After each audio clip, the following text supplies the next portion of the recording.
see you, but not actually see you again, since I can't see any of your faces. Oh, do I hear some? Here, I'm gonna mute everyone. Okay, awesome. Yeah. Okay, great.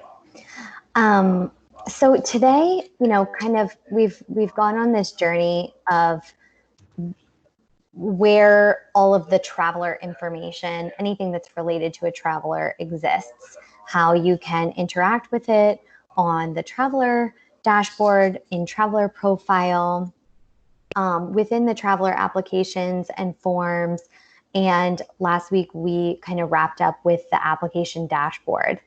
This week, what we're going to attempt to understand is what are the differences between the traveler dashboard and the application dashboard, because both places kind of present different and unique benefits, and also you can get to a different subset of students utilizing each dashboard. So we're going to go through the differences and potentially the helpful comparisons. We're going to talk about reporting, which I know is a very interesting topic for most of you, since that's what you're going to be able to visualize outside of via TRM, your students and all of their associated content. And then we'll kind of wrap up talking about messaging and how you can utilize, in continuation with our conversation last week, how you can utilize finding new students or utilizing the filters to kind of go and communicate with your specific groups of students. So without further ado, I will share my screen.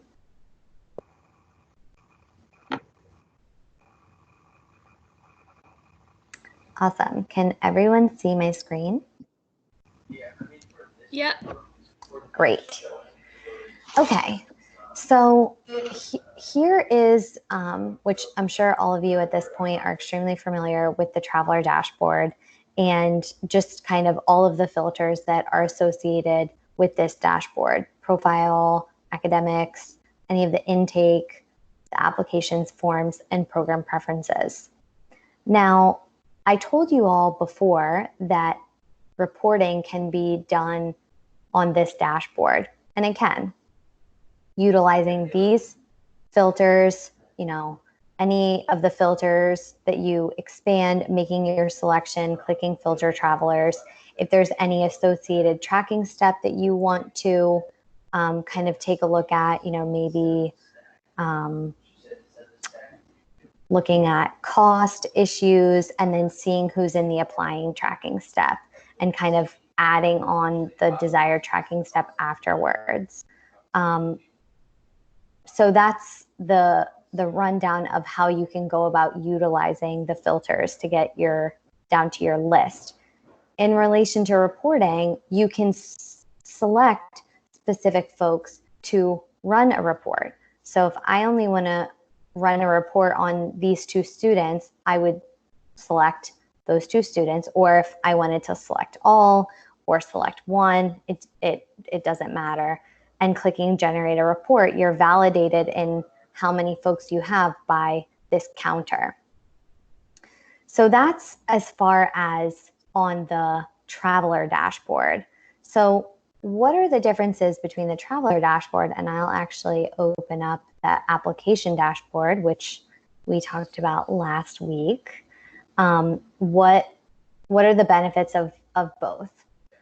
On the traveler dashboard, you know, because we've talked about it at length, that what you can see is the traveler, but not all of their associated data. You can't see how many applications that they have, or what forms they're filling out, or what statuses are all of their forms. If they've had any messages, you can only see their name as a traveler within via TRM. So as far as reporting is concerned, generating a report, oops, I think I may have had another person selected. Let's do that. having the traveler selected, there's only a couple reports that really, to me, make sense from this dashboard as it currently stands. And we're going to get into more when we talk about, actually, maybe we should talk about the reports first. Let's do that so that we can kind of frame the conversation first. And then we'll talk about the differences between the two. So the first report that you can generate from the traveler or the application dashboard is traveler information. This report, the reporting dashboard, which isn't necessarily a dashboard per se because we don't have filters.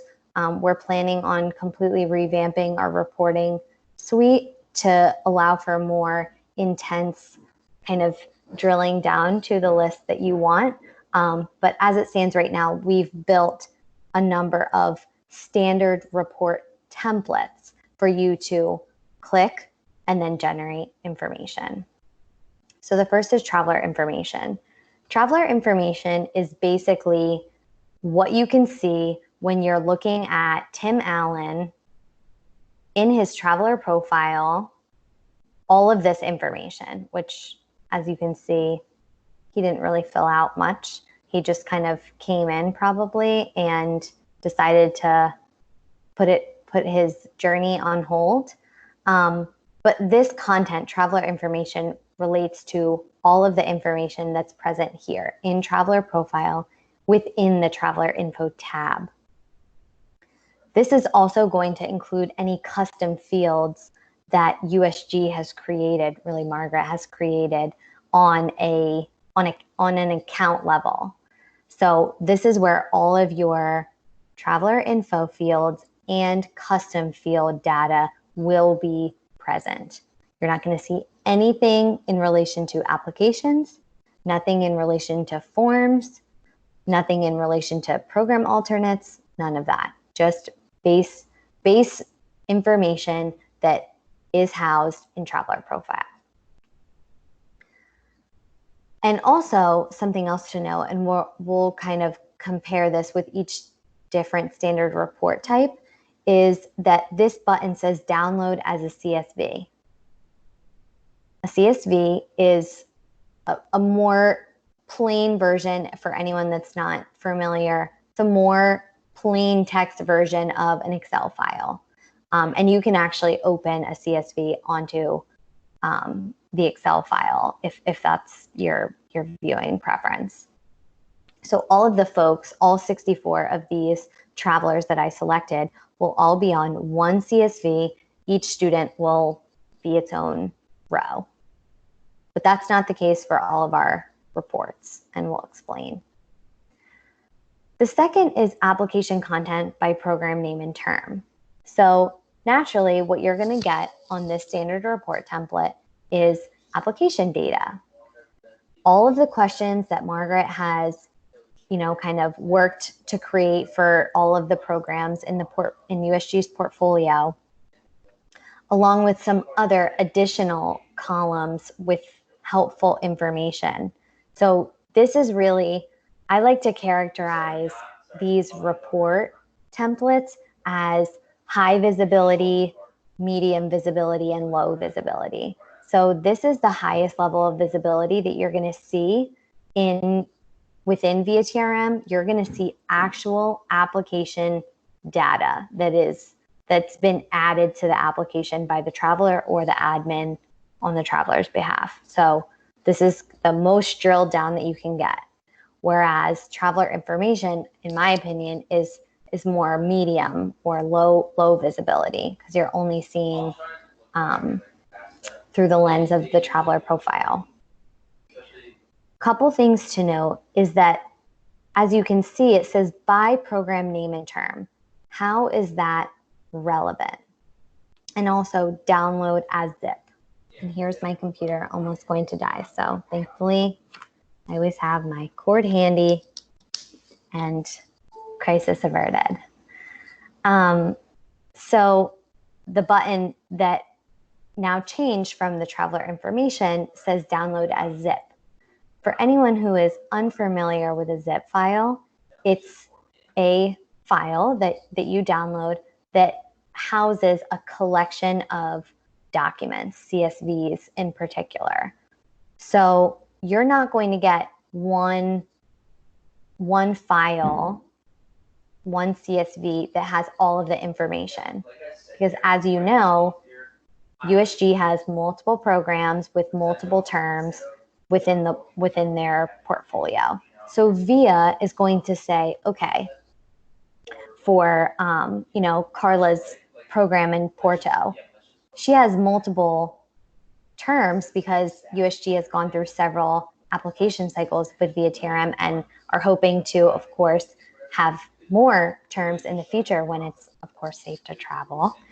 But when Carla wants to pull her Porto application content for her Porto program, using this standard report template, VIA is going to separate all of the different terms that have run or that are going to run for that Porto program, and it's going to separate them with one CSV per term. So this is a very drilled down view by program and term, all of the application content. So anyone who has started all the way to committed, deferred, withdrawn, all of the statuses this encompasses. Next, talking about form status by program name and term. Again, you're going to see these consistencies in our naming conventions to kind of give you a hint as to how the data is going to be visualized to you or displayed to you. So this is, again, another by program name and term. So that should give you the indication, and with this button, download a zip, okay, I'm going to make my filter selections. I'm going to check off the students that I want. I'm going to get a zip file that has multiple CSVs within it. And it's going to be organized by the program name and all of the desired terms that I select. This report template is probably where I would consider more medium visibility. This isn't going to give you form content. You're not going to see what the passport information is, or if students have filled out health insurance forms, none of that. What you're going to see is all of the statuses that are associated with the forms that go along with a specific program and term. So when Carla goes to look at where folks are at in the process, she's going to see that of the 11 students that are committed to her Porto program, she needs to reach out to a couple of them who have not even started, their passport form, and she needs that information. Or there's, 5 folks that have started their health insurance form, but they haven't submitted the content yet. So this gives you not a completely drilled down, but a medium level of visibility in that you can see where students are at in the process with their forms by program name and term. Next, we have form content, because of course you want to visualize form content data just as you would for application content data. This form content by form template, it looks a little different. So it's not by program name and term. However, you still see this download as zip button, which means, of course, that once you make your filter selections, you select the desired students, you're going to get a zip file that has multiple CSVs with all of this form content. Now, how is this standard report template different than the others? As you know, you can have a form associated with a program and term that can be associated with multiple programs and multiple terms. And you can associate multiple forms to one term. So maybe for one of the programs you have a passport form, a health insurance form, and a course approval form. Well, by program name and term, that particular program and term, there are 3 form templates. So you're not going to be able to visualize all of the data with all of those different form templates on one CSV. So what VIA does is it says, okay, for this program, for all of the desired filters that we did prior to getting here, we're going to look at all of the students who have forms, and we're going to separate all of the CSVs by form template. So all the students in the filtered list that have a passport form, we're going to put their content on this CSV, the passport form template CSV. Same goes with the insurance form. You're going to see all of the students who are filling out this insurance form on that insurance form template report. Same with the course approval. So it arranges the data with some extra fields that are columns, I should say, that are helpful, along with all of the fields that Margaret has created on each form template. So this is another, I would say, high visibility standard report template, similar to application content. You're seeing actual data. You're not just seeing status. You're not just seeing the traveler profile. You're seeing actual data that the student or an admin on their behalf added to their form. Next, we have application counting. Now, application counting is actually a part of that low visibility group that I would say, or maybe traveler information is more medium visibility. Application counting is wonderful in a lot of ways, but not great if you're looking for application content data, which we know how to pull now. Application counting, so there's no by kind of caveat phrase that tells VIA how to organize, and you're not downloading a zip file, you're downloading a CSV. So all of your information will be visible on the CSV. This is a report where I would recommend kind of looking at it from a semester basis or an annual basis. And what you're going to see on this report are counts. So every single program and term that's visible in USG's portfolio, from the filter selections that we make prior to getting here, all of those programs and their respective terms will be visible as rows. As columns, you'll see all of the associated application statuses, which is helpful in that you can see how many incomplete applications are currently involved in this program to England. If there's, if this is typically a popular program and maybe you made some changes to the application and you normally get, maybe 20 kids on this program and 15, there's the number 15 underneath the incomplete heading, that currently there are 15 incomplete applications for that program in England. And as a practitioner and an advisor and just someone who's genuinely interested in students going abroad, having that experience, I would think to myself, why is it that there are 15 incomplete applications? I made some changes to my applications. Did that end up blocking students? Or did I create unknowingly a barrier to them feeling like they can finish their application and they never even submit. They just start it and they never go back to it. So that's something that you can kind of look at. The numbers, the data can tell you a story on your programs specifically, and then the greater USG portfolio of how other programs are doing.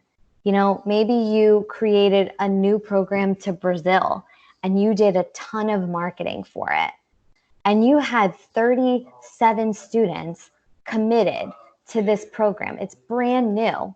And you're like, wow, that number for the first time that we're running this program, that's great. We did well with marketing. You know, we know that we got to students and they learned about the program and they felt aligned with it. Like, good job to us. And also, let's continue that effort. Or, you know, some of the other examples that I've seen is maybe there are programs that don't get as much love, and you use this application counting. Maybe you had not great numbers in this first cycle, but when you look again the next time, when you pull an application counting report in the next semester or the next year, and you say, oh, I see a difference in the counts, and I increased my marketing efforts, and I messaged via students in via, and, you know, kind of encouraging them to check out the program, or told them a little bit more about it, kind of to Carla's, you know, using via almost as like the social media of the study abroad world. You can check your work. You can see how you're doing with these counts and make data-driven decisions based on these numbers. And something that you can kind of forward to your higher-ups and say, these are how our programs are doing. And I think we're doing really well in these areas. And I also think, based on these numbers, I'm curious and I'm going to make some changes so that we can improve for the next cycle. So I really love application counting. I think it's great. Next, we have deferred and withdrawn applications. So deferred and withdrawn applications is a report, and again, this gets probably to, I would say, medium high visibility, because you see all from the filters that you select prior to getting here. I'm going to keep repeating that because it's very important to always make filter selections prior to generating a report, so that you're not overwhelmed with the data, right? Because there's a lot that you can pull in via, and too much is never helpful. So for the deferred and withdrawn applications report, you're seeing of all of the students that you filtered for, if they have any deferred or withdrawn applications, you'll see them visible, as well as if they provided reasoning for their deferral or reasoning for their withdrawal. So this, we talked about this last time about traveler applications being able to defer and withdraw. This is the report that you'd see. You know, we had to defer 100% of our fall 2020 students to spring because our institutions are worried about COVID. So you can get that data here. And again, this has no by statement that kind of narrows down how VIA organizes the data. You're getting it on one CSV. So it's broad for all students who not by a specific program in term. Next, we have application status report. This is another, I would say, medium visibility report where you can take a look. Maybe there's, you know, a certain subset of students that you wish to kind of see where they are in the process. It's similar to what you would see on the My Programs tab. So kind of going off of what programs the student has applied to, where they're at in pre-departure, on-site, alumni, etc.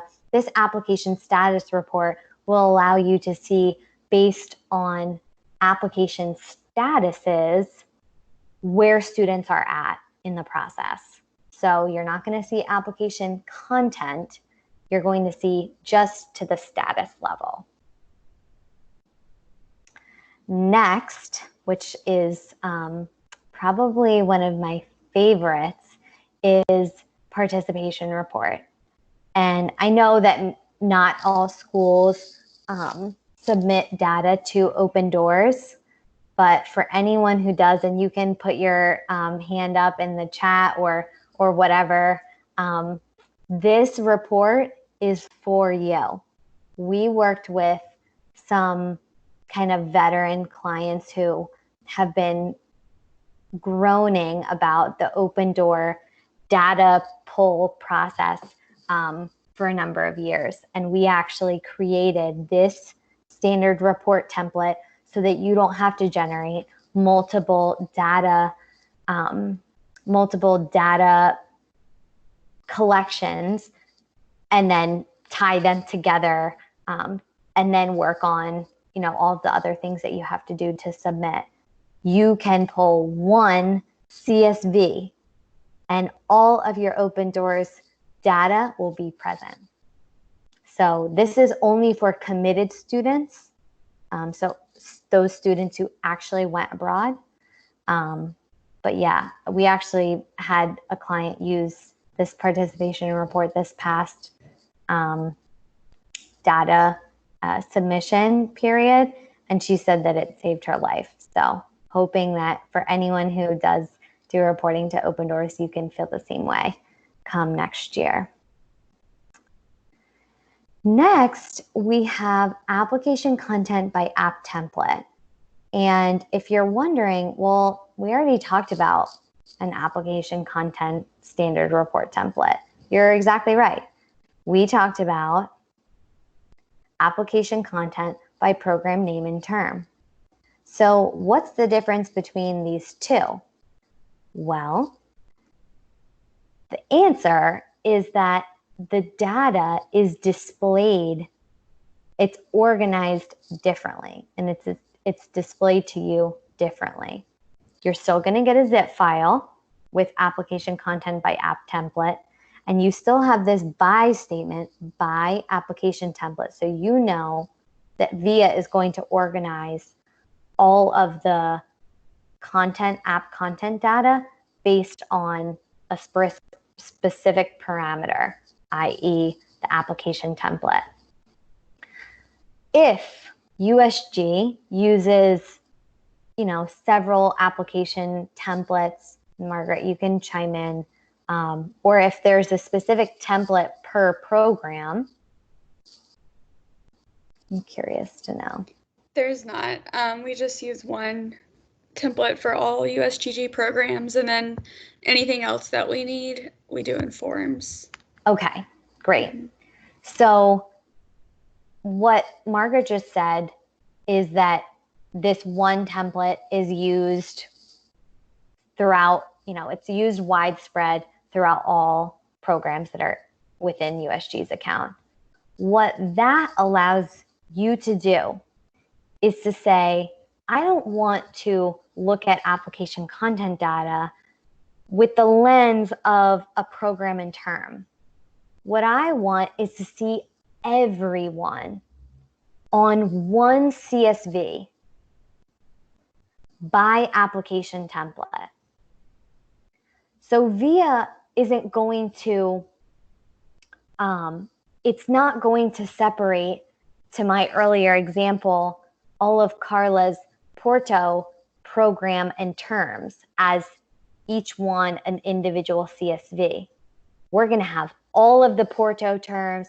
We're going to have all of the England terms. We're going to have all of the Brazil terms, whatever other programs that USG has in the portfolio.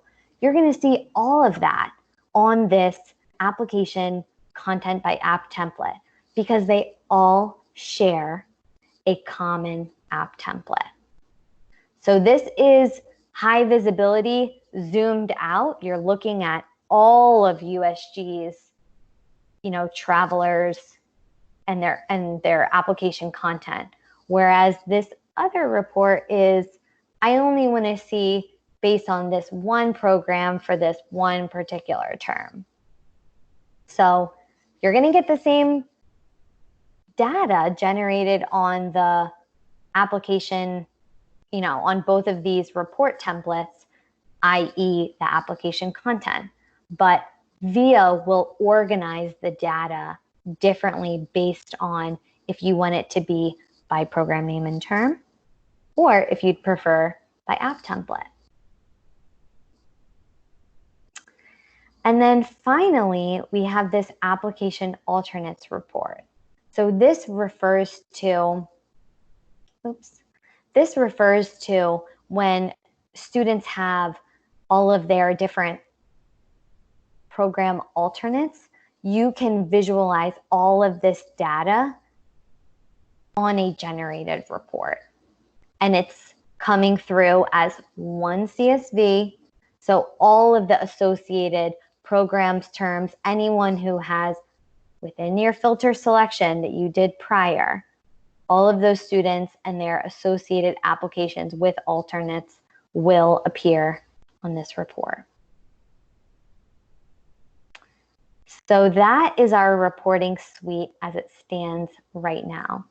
But I know that there will be updates to this to allow you to have more intense flexibility and robustness as far as checking off what you want to appear on the generated report. But that's where we're at right now. So let's just check time. Okay, we're doing great. Half an hour. So now that we understand about all of the different report templates, we can make an informed decision based on which report templates should we generate on each dashboard.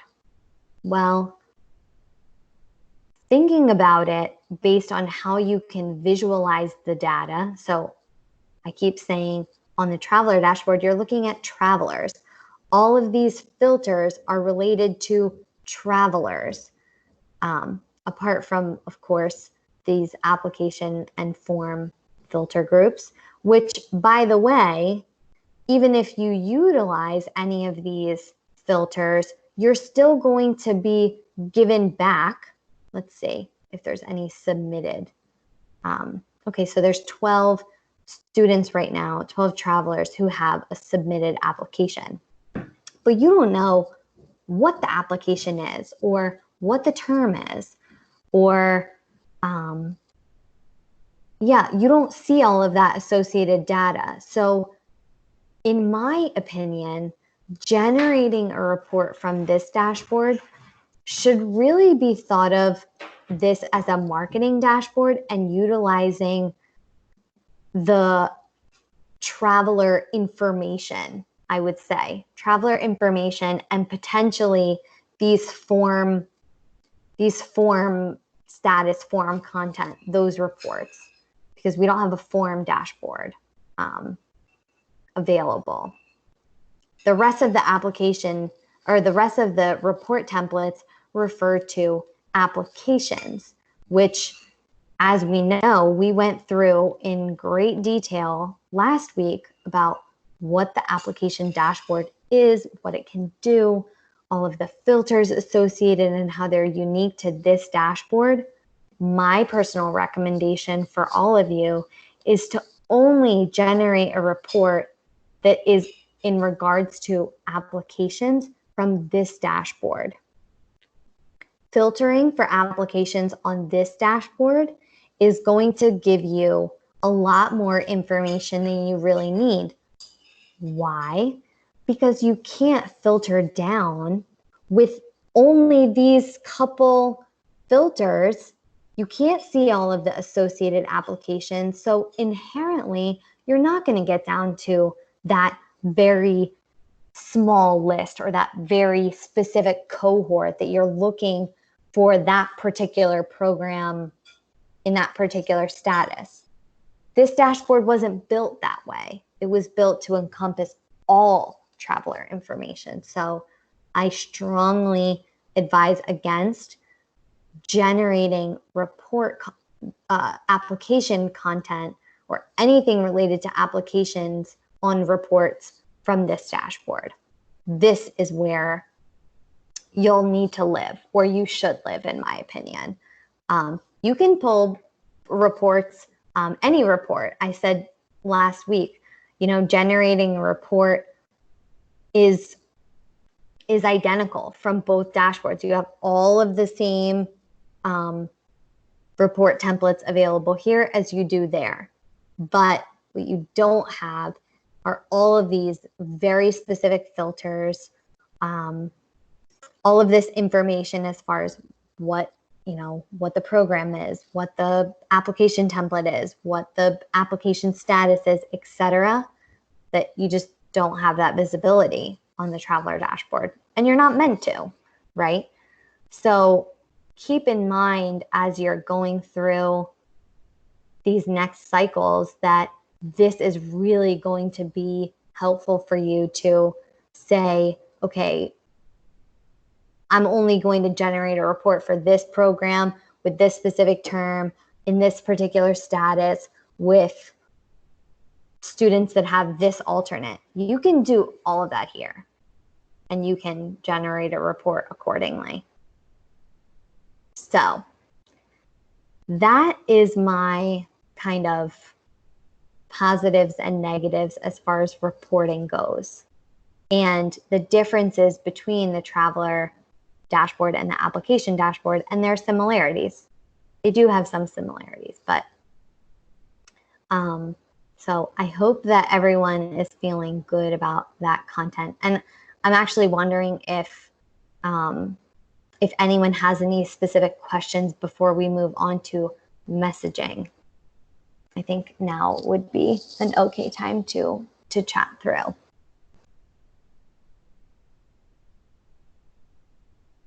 So does anyone have any questions? No questions?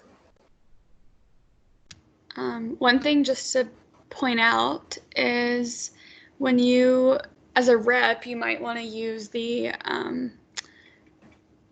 report that just does all applications, and you can pre-filter with your home institution. And as a program director, you might use the application report by program and term more often. Mm-hmm. Yeah, that's definitely a good point.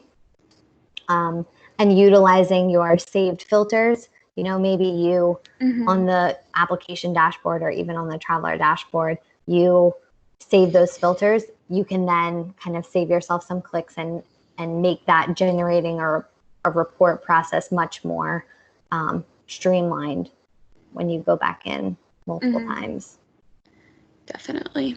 Yeah. Okay.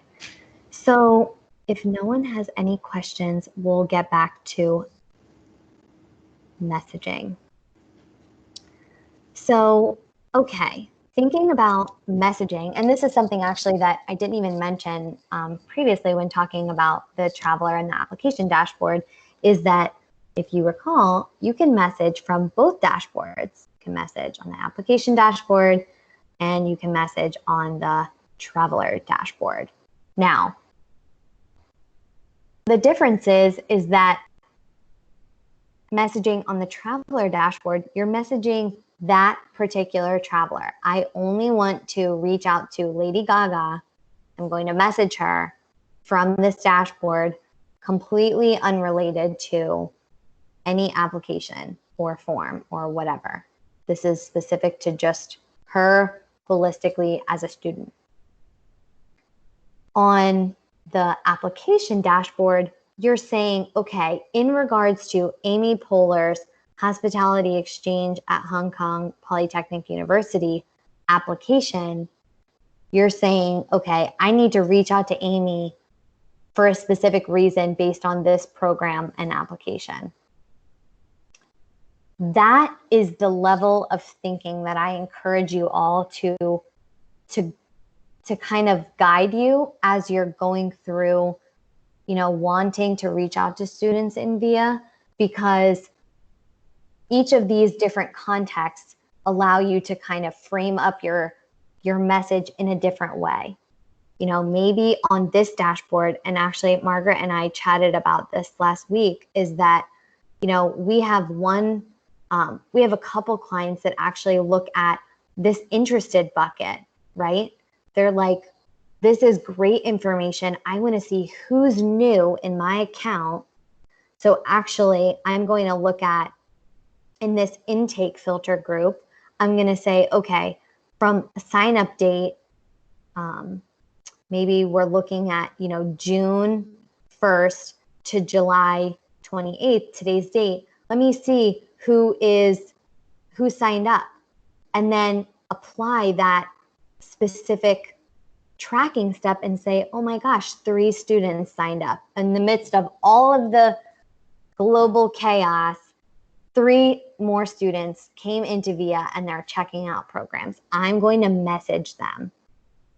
This is something that is extremely valuable for you.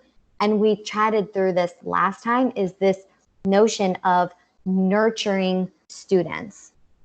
Students are apprehensive. They're open, but they're apprehensive to how study abroad is going to bring value to their lives.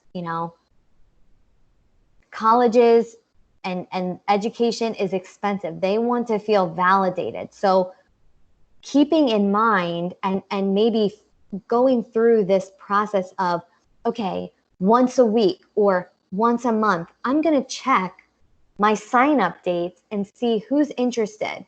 And then I'll send them a little welcome message and just warmly say, thanks for coming to VIA. If I can answer any questions, I'd love to chat with you. Or if you look at a specific, if you're trying to push for a specific program, this is our new program. Just want to give you a heads up. So think about this filter selection combined with the tracking step as really your marketing tool, right? We talked through in the intake filter group, which is, filled with gold, who is concerned about, oh no, that's goals. Who's concerned about cost? My school is having an info session on how to finance your study abroad experience. Maybe these folks in applying would want to know, because they're the ones that are filling out applications. Or even maybe also the interested students. They don't even know what programs they want to go on, but they're interested in studying abroad, and we want to include them. So if you think about a specific challenge that your students are facing right now, identity concerns, racial, systemic racism, the global pandemic. How can you utilize the data in VIA and say, I am going to speak to these concerns. I'm going to use the filters on the traveler dashboard and say, I'm going to speak to this subset of students. And, I don't know if anyone joined us, not last week, but 2 weeks ago. VIA hosted a digital user seminar, and I know I keep picking on Carla. She's someone that I've worked with in the past most often, and I hope to work more with all of you to get you excited about VIA and what it can offer you. But she mentioned the notion of kind of looking at specific subsets of groups. If I can speak to this particular group, I will be more apt to understand where they're coming from, speak to their challenges, give them specific options. So if you think about that, which is, obviously a great advising technique, use that context and then put it into VIA and say, how can I, using participation goals, who wants to, improve my chances of getting a good job? And say, okay, let's take a look. 18 students. Let's throw some sort of kind of roundtable discussion on how you can tie in study abroad to this is what gives recent graduates an edge, an addition to their resume that they can speak to these, hopefully transformative experiences. So as far as messaging is concerned, you all know how to message tactically in VIA. But my stance, my suggestion and recommendation is that going beyond how to tactically message in VIA, that you really look at these filters and say, what combinations can I speak to? How can I respond to these answers, this data? It doesn't have to be that user-generated content. You could say, well, based on a specific GPA, maybe, you're looking at a program that has a GPA that is more inclusive of just those, very top high-performing students that, those students, we want every student to go abroad. So I'm going to speak to students who have this GPA because this is an opportunity that maybe they didn't even dream of. Maybe they didn't even think it was possible for them to study abroad. So yeah, that's really my take on messaging as far as the ability to speak to different things on the traveler dashboard. But we have different opportunities, different subsets of students and applications that we can tap into on the application dashboard. Of course, this is more drilled down to being application specific. But, maybe you want to take a look at all of the incomplete applications, right? You're going to say, wow, thanks so much for starting an application for, all of these programs. Make it super general, but still personal, because we know that Gen Z really appreciates that personal touch. So utilizing status, or maybe if you think about status, maybe you say, I'm going to look at all of the submitted applications, and I'm going to reach out and say, hi, thanks so much for submitting your application. We're going to review it and release an application decision within the next, 2 weeks or whatever your time frame is. So context different, subset of travelers different, messaging different, same kind of approach, looking at this one group that you can speak to and saying, okay, I'm going to tailor my messaging accordingly. Another really interesting group is by application deadline range. Ask VIA to show me all of the applications that have a deadline of tomorrow to 2 weeks from now. Maybe say, hey, FYI, your application is due, and I want to make sure that you don't have any questions leading up. Now, of course, and this is something that I wanted to mention, is that for all applications and forms in VIA TRM, VIA sends automatic messaging to travelers based on deadlines. So there are 3 automatic notifications that go out for applications and for forms. The first is 10 days before the deadline, and it actually is 11 days because we tack on an extra day to say, hey, this is your 10-day reminder. That message indicates you have 10 days, you haven't submitted your application to, peace and conflict studies in Turkey or cultural and religious studies in Turkey, please submit it. So that's the first one, 10 days out. Next one is 7 days out. And this is all happening behind the scenes. These messages are going out to travelers and you don't even know because it's set up as an automatic process on our end.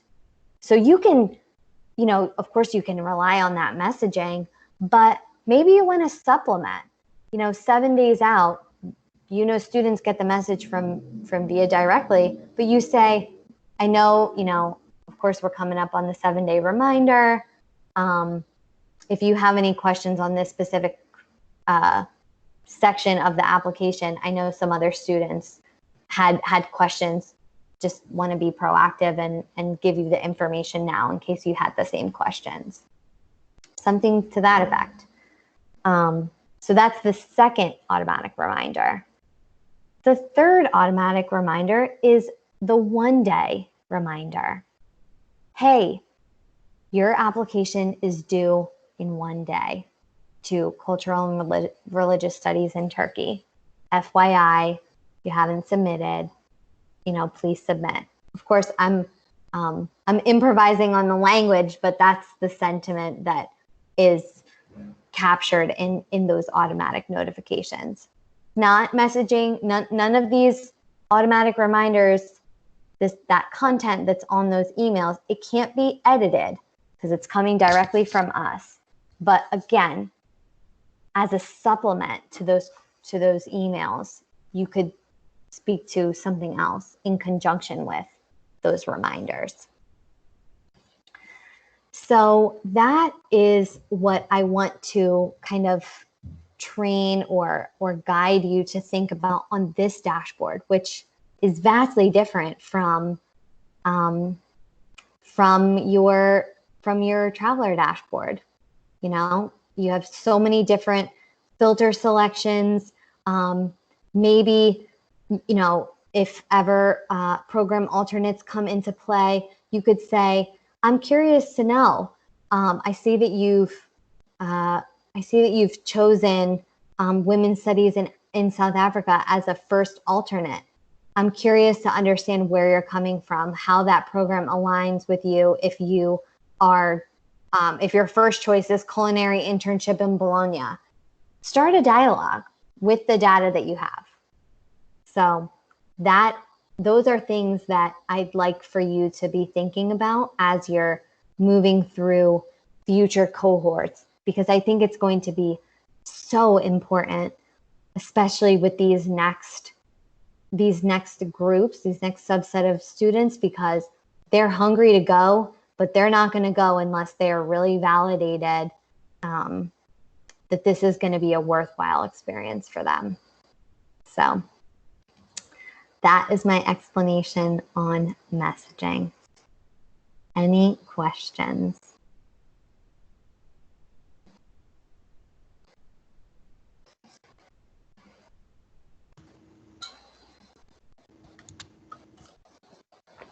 I think if the demo's over, I think we can all come back on video if people are comfortable. Yeah. Yeah. Only if you're comfortable. Yeah. And you can either raise your hand for questions or just come off mute and speak. Either one is fine. And Leslie, I really appreciate that conversation about targeted messaging. I know that's something that I want to do more of this year. Started to do it a little bit more at the end of last year, and then everything happened. So I'm excited to explore those capabilities a little bit more this year too. Definitely.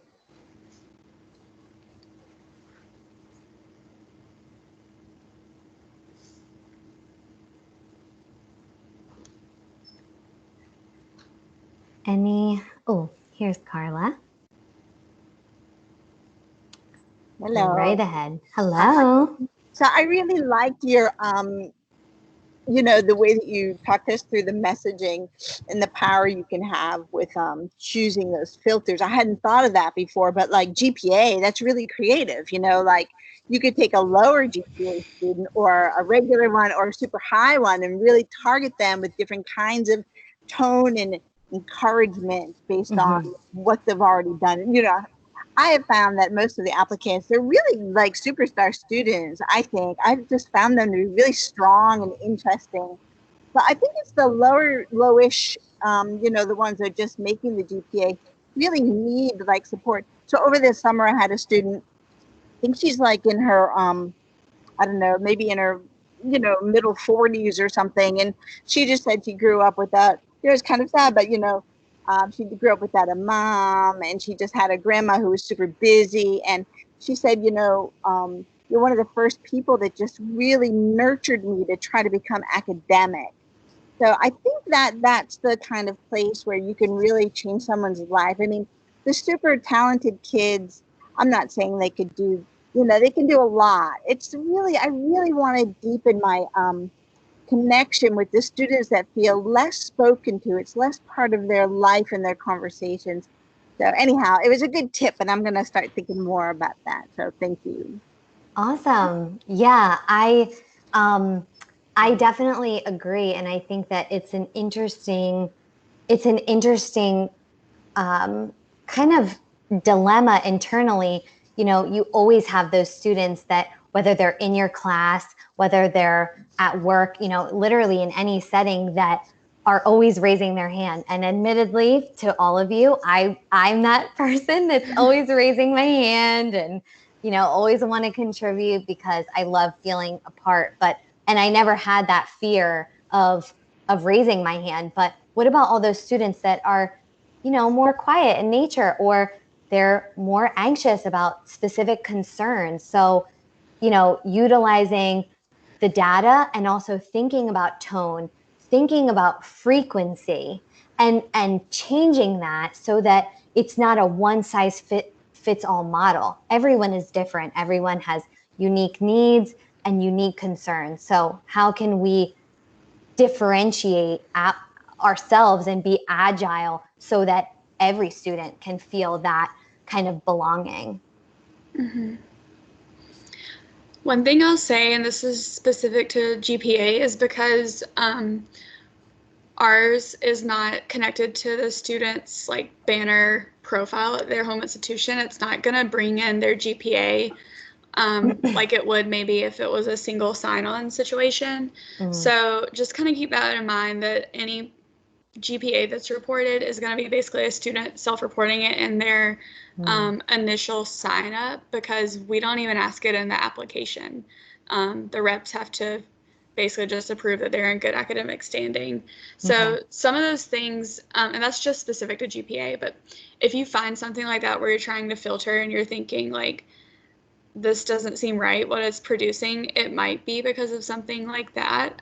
So just ask me if you have a question about that. Another one is race and disability is a question on the application that is up to the student as to whether or not they want to answer. And I think it's the same in their profile sign up. So that might be one where a lot of people's is blank on both their application and their profile. So just a couple things like that, since it's not directly connected to the banner system there.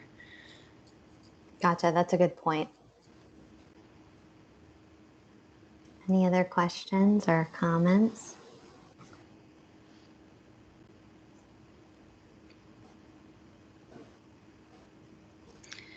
I have a question, Leslie. So Yes. if they're all support users, if the program directors are all support users and they're made a program contact, they will say they wanted to do the filter where they did the dates, whoever signed up in the last week.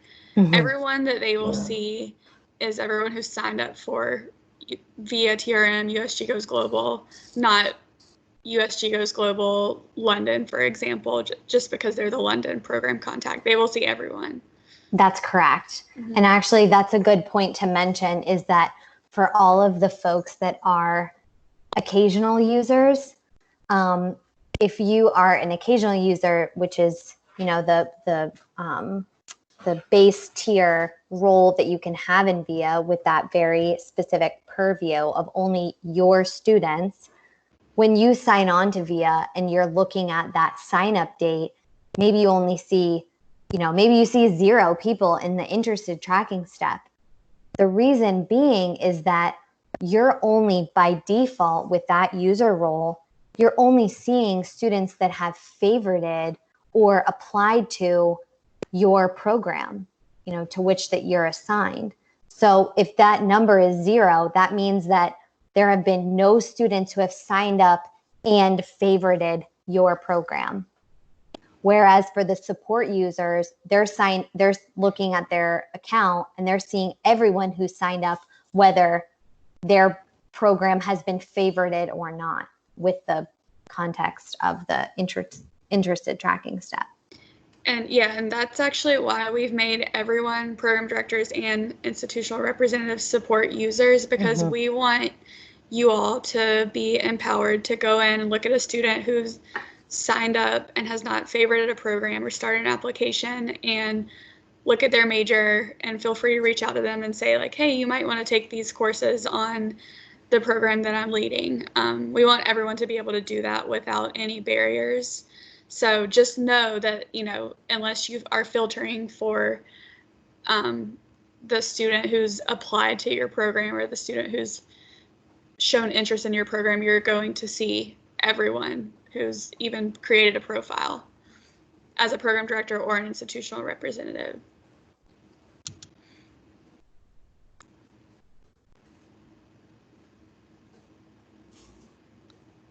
I like Carla's Collaborate Ultra meeting room in VIA. That's an awesome suggestion. I'm definitely going to take that back to the team.